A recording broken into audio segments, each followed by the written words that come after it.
Hello and again welcome back to my YouTube channel. I am Dr. Mohammad Danish and आज आप लोगों के साथ जो मैं एक वीडियो शेयर कर रहा हूँ, this is the video of the continuation of my earlier videos in which I started the discussion on the ancient history and specifically the Indus Valley Civilization, जिसे हम सिंधु घाटी सभ्यता भी बोलते हैं, जिसमें मैंने उसके बेसिक्स के ऊपर बात की कि क्या होती है सिंधु घाटी सभ्यता और उसका कहाँ तक विस्तार था, उसकी विशेषताएं, उसकी खोज, उसका एक्सप्लोरेशन, ठीक है, और एक्सकवेशन।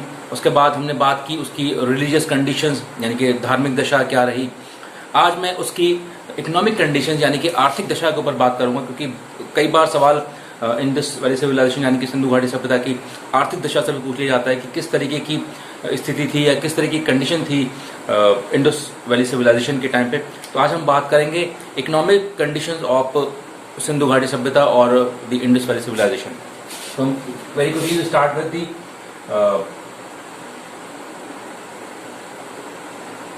आर्थिक दशा, या अगर हम बात करें इसको economic conditions, economic conditions of Indus valley civilization या सिंधु घाटी सभ्यता। तो अगर हम उस टाइम की आर्थिक दशा की अगर मैं बात करूं किस तरीके की आर्थिक दशा थी, तो जो सिंधु घाटी सभ्यता थी वो व्यापार प्रधान थी। व्यापार प्रधान का मतलब हुआ कि ट्रेड जो था वो बहुत डोमिनेटिंग था, ठीक है, व्यापार प्रधान सभ्यता थी उस टाइम की ये। और जो भी व्यापार होता था विदेशों से, तो वो एक बंदरगाह है, इसका नाम है बहुत मशहूर, जो काफी बार क्वेश्चन आ जाता है, लोथल बंदरगाह। लोथल बंदरगाह, ये लोथल बंदरगाह है, वहां से विदेशों से व्यापार होता था, ठीक है। तो सबसे पहली चीज व्यापार प्रधान थी, लोथल जो एक बंदरगाह है वहां से होता था और जल मार्ग के ही माध्यम से होता था। जल मार्ग मतलब जो सी रूट था, जल मार्ग के माध्यम से ही इंडस वैली सिविलाइजेशन के टाइम में लोथल बंदरगाह से व्यापार होता था, क्योंकि व्यापार प्रधान ये अर्थव्यवस्था थी। और इनके जो इस टाइम पीरियड के जो लोग थे, यानी कि जो सिंधु घाटी सभ्यता के जो रहने वाले लोग थे, उनका जो व्यापारिक संबंध था यानी कि जो उनके ट्रेड रिलेशंस थे, वो सबसे ज्यादा अगर हम बात करें इनके संबंध कहाँ कहाँ से थे, तो मेसोपोटामिया का आप लोगों ने नाम सुना होगा, मेसोपोटामिया, इनसे इनके बहुत ही अच्छे आर्थिक संबंध थे। आर्थिक संबंध कहेंगे या ट्रेड रिलेशंस कहेंगे, ठीक है।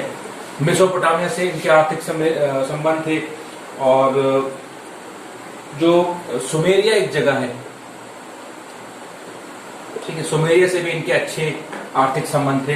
तो ये थोड़ा सा मैंने आइडिया दिया आपको इस टाइम पीरियड की आर्थिक व्यवस्था के बारे में। और मैं इसके बारे में डिटेल में आपको बता देता हूँ कि जो भी ट्रेड होता था या जो भी बिजनेस होता था, तो उसके बीच में जो एजेंट का काम करते थे, जिसे हम बिचौलिए भी बोलते हैं, तो एजेंट का जो काम करते थे वो दिलमुन एक जगह है, दिलमुन के निवासी,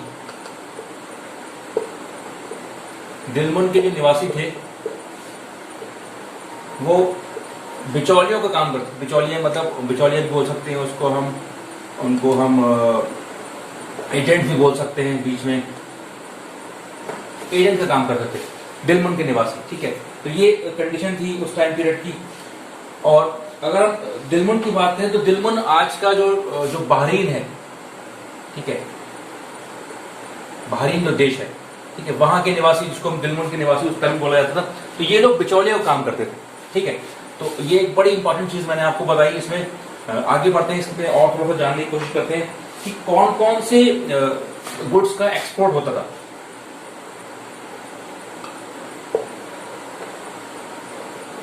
एक्सपोर्टेड गुड्स, भाई सवाल कई बार आता है कि भाई कौन सा सामान वो एक्सपोर्ट करते थे, किस तरह के गुड्स का एक्सपोर्ट होता था और कहां से करते थे, किससे करते थे। तो अगर हम एक्सपोर्टेड गुड्स की बात करें तो एक जगह है मेलोहा, जो कि सिंधु प्रांत का ही पार्ट है। मेलोहा यानी सिंधु प्रांत से आबूस की लकड़ी, आबूस की लकड़ी या काली लकड़ी भी बोलते हैं, आबूस की लकड़ी है, काली लकड़ी, ये मेलोहा सिंध प्रांत से जो एक्सपोर्ट किया जाता था।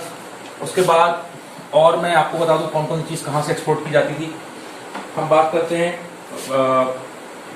टिम्बर, जो मकानी लकड़ी होती है, टिम्बर की बात हो गई।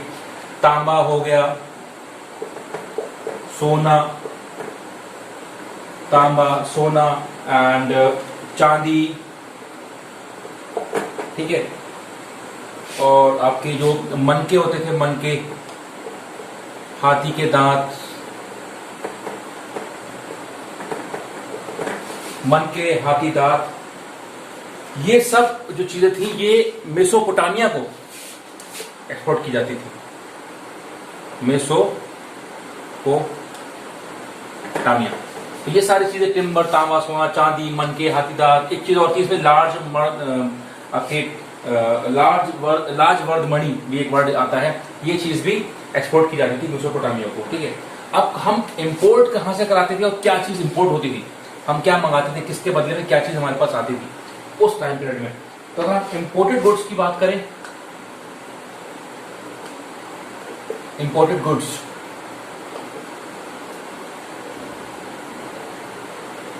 हम क्या इंपोर्ट कराते थे उस टाइम में, तो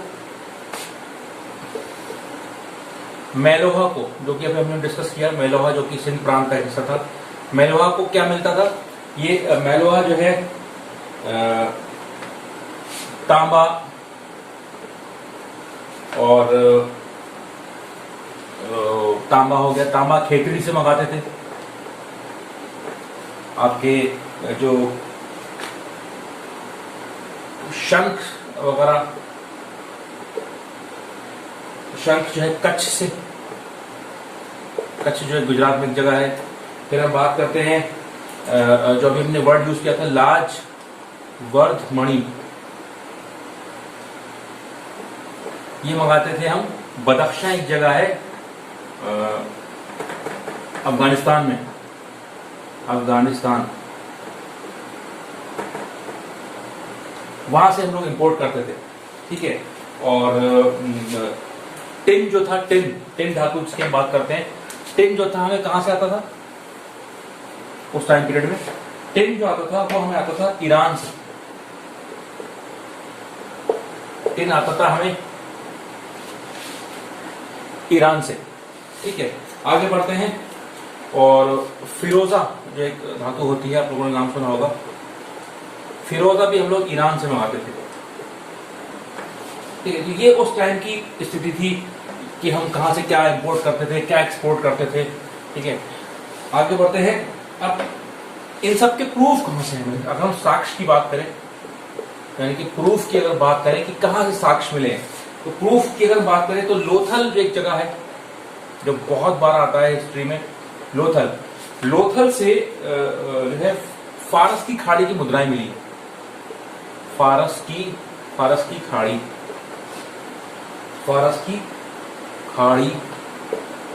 की मुद्राएं कहां से मिली हमें, लोथल से, यानी कि लोथल जगह से हमें फारस की खाड़ी की मुद्राएं मिली हैं। तो इससे पता चलता है कि ये फारस की खाड़ी के साथ इनका ट्रेड रिलेशंस थे, वहां से ट्रेड करते थे, वहां से सामान मंगाते थे। आगे हम बात करते हैं लोथल से ही जो है हमें एक बहुत ही उन्नत किस्म का डॉकयार्ड जिसे हम एक तरीके का एक बंदरगाह भी बोल सकते हैं, ठीक है। एक बहुत उन्नत किस्म का बंदरगाह की प्राप्ति हुई, ठीक है, जो ये बताता है कि बहुत ही एक सोफिस्टिकेटेड, एक बहुत ही सिस्टमेटिक एक ट्रांसपोर्ट सिस्टम था सी रूट के थ्रू लोथल से, क्योंकि लोथल गुजरात का एरिया है, सी रूट था, वहां सबसे ज्यादा ट्रेड होता था वेस्टर्न कंट्रीज से और जितने भी आपके गल्फ कंट्रीज थे, ठीक है। अगर हम बात करें कि किस तरीके की टेक्नोलॉजी यूज होती थी उस टाइम पीरियड में, टेक्नोलॉजी बहुत इंपॉर्टेंट है। तो सबसे जो इनका इंपॉर्टेंट जो उद्योग था या जो इंपॉर्टेंट काम था वो था कुंभकारी।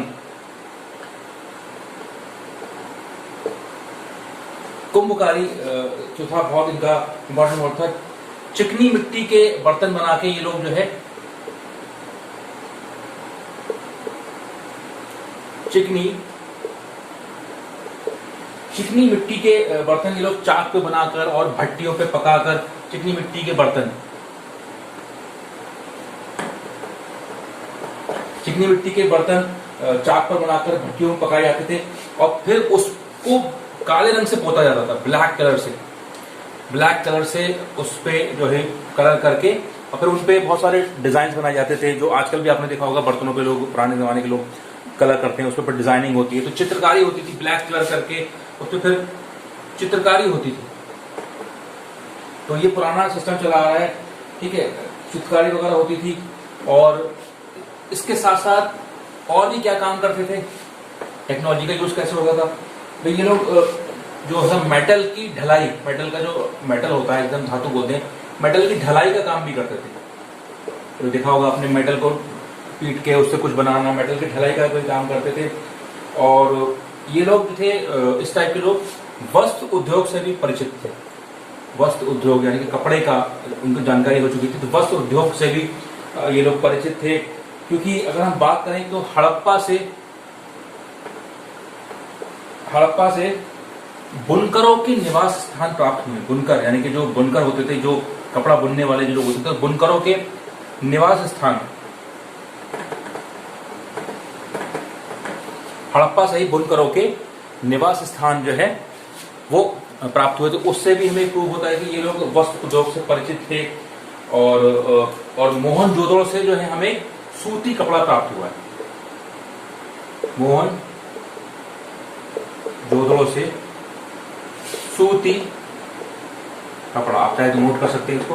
तो ये सारी चीजें प्रूफ बताती हैं कि ये वस्त्र उद्योग से परिचित थे, कपड़े की भी नॉलेज थी, मेटल की यानी कि धातु की ढलाई करते थे, और मिट्टी के बर्तन, चिकनी मिट्टी के बर्तनों का यूज करते थे। उनको चाक पे बना के फिर उसको ब्लैक रंग से पोतने के बाद उस पे ज्योमेट्रिकली मतलब उस पे पिक्चर्स बनाते थे। तो ये सारी चीजें थी उस टाइम की आर्थिक दशा के बारे में मैंने बात की। तो ये कुछ मैंने जनरल चीजें बताई सिंधु घाटी सभ्यता के बारे में और उसकी आर्थिक दशा के बारे में, ठीक है। तो इसकी जो अगली वीडियो मैं आप लोगों के साथ शेयर करूंगा, हालांकि मैं बहुत छोटी वीडियो बनाता हूँ, उसमें मैं बात करूंगा जो एग्रीकल्चर थी, कृषि किस तरीके की थी और क्या ये कृषि में करते थे, क्या ये कौन कौन से ये पैदावार करते थे, किस चीज से परिचित थे, किस चीज से परिचित नहीं थे। क्योंकि ये एक एक लाइन, एक एक स्टेटमेंट जो आपके सामने बता रहा हूँ, इस पे prelims as well as mains दोनों में ही सवाल पूछे जाते हैं और कई बार इंटरव्यू में भी सवाल पूछ लिए जाते हैं। तो जो भी पॉइंट मैं कोशिश करता हूँ ज्यादा से ज्यादा आप लोगों के लिए चीजें डिस्कस करूं, तो मेरे साथ जुड़े रहिए और चैनल को प्रमोट कीजिए, देखिए ज्यादा से ज्यादा, अपने ग्रुप में शेयर कीजिए, so that I can make more videos on such kind of topics. So thank you very much for watching today's video. Thank you.